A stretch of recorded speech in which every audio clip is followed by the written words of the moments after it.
So I want to talk about this whole credit card thing and why we use them, why I coach how to use credit cards, credit. Look, all these things tie into back to look at it like a pie. So when you invest in mobile homes, it's not just a product, right? Now, I'm not just going to buy a mobile home, sell it, and that's the end of the deal, end of the story. It's so many moving parts and so many compartments go hand in hand with it. When it comes to credit cards, and I would say the same thing about hard money lending, private money lending, even if you take a HELOC on your house, refinance, whatever, all you're doing there in essence is you're creating the ability to leverage funding, the ability to have your own capital to put to work, because that's what you're doing. And I hear where investors talk about, well, I'm going to wait to invest on that next mobile home, the next unit. I call them unit, a mobile home.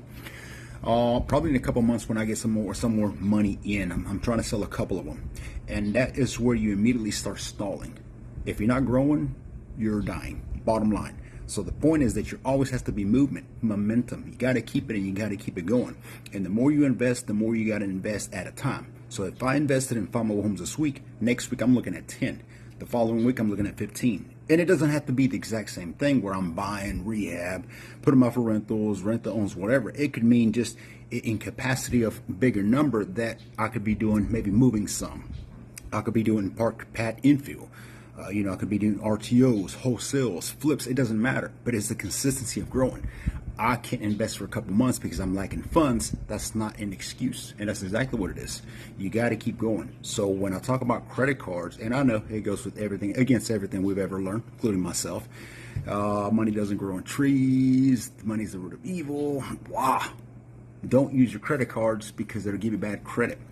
We have, not bragging, 30 credit cards right now. I think it's more like 34 credit cards that we use every month to continue to go, to continue to scale. And the reason I use it is because it's a leverage.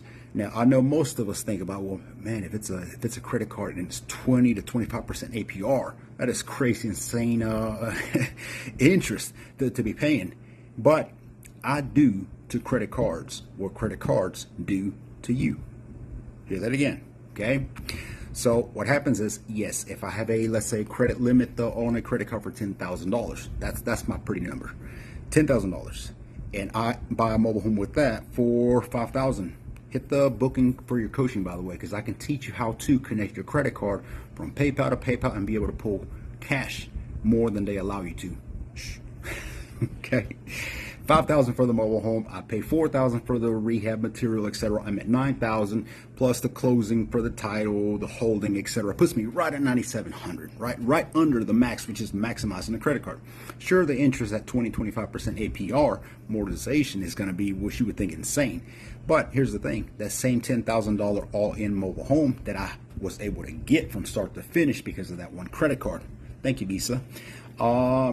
Credit One, whoever, doesn't matter. They're all the same to me. They all look alike. I now list that mobile home for $35,000-$40,000.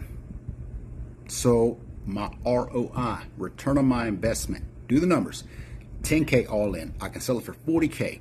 I'll get $5,000 down payment, which is half of what that is already. Okay. I'm able to sell it for that amount, and the credit card gets X amount.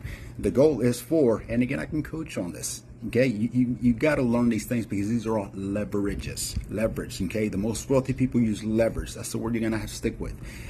When I pay the credit card company off, which is gonna be before the 30 days are up, which means they collect how much of interest?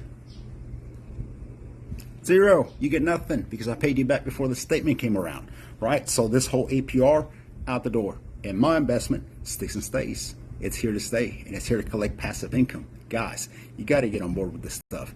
I don't have the funds, not an excuse. Excuse you tell yourself, okay? Not one that's legitimate.